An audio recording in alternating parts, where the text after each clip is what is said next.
రొమ్ము క్యాన్సర్ను ప్రాథమిక దశలో గుర్తించేందుకు వీలుగా 35 ఏళ్లు దాటిన మహిళలందరూ మోమోగ్రామ్ పరీక్షలు చేయించుకోవాలని చిన్న పాండూరు వైద్యాధికారి డాక్టర్ అనిత కోరారు.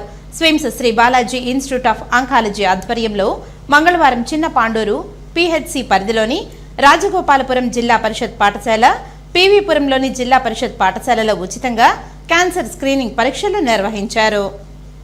రాష్ట్ర ప్రభుత్వ ఆదేశాల మేరకు జిల్లా వైద్య ఆరోగ్య శాఖ సహకారంతో తిరుపతి జిల్లాలో 2 పింక్ బస్సుల ద్వారా మొబైల్ క్యాన్సర్ స్క్రీనింగ్ వేగవంతంగా జరుగుతుంది.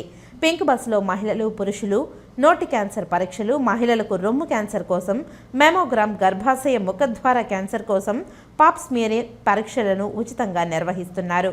మహిళలు, పురుషులు విశేషంగా విచ్చేసి క్యాన్సర్ స్క్రీనింగ్ పరీక్షలు చేయించుకుంటున్నారు. ఈ కార్యక్రమంలో చిన్నపాండు పిహెచ్సి వైద్యాధికారులు doctor Anitha, doctor Lavanya, SVIMS Sri Balaji institute of oncology medical ఆఫీసర్స్లు డాక్టర్ పద్మావతి, డాక్టర్ చైతన్య భాను, సర్పంచులు మధుసూదన్ రావు, పోలమ్మ, పంచాయతీ కార్యదర్శి Leela Madhav, PHN Ranemma, supervisor Pavanakumari, LMHP Prathima, Lokeshwari, ఏఎన్ఎంలు సుమతి, లావణ్య, స్థానిక వైద్య సిబ్బంది, అంగన్వాడీ సిబ్బంది, ఆశా వర్కర్లు పాల్గొన్నారు.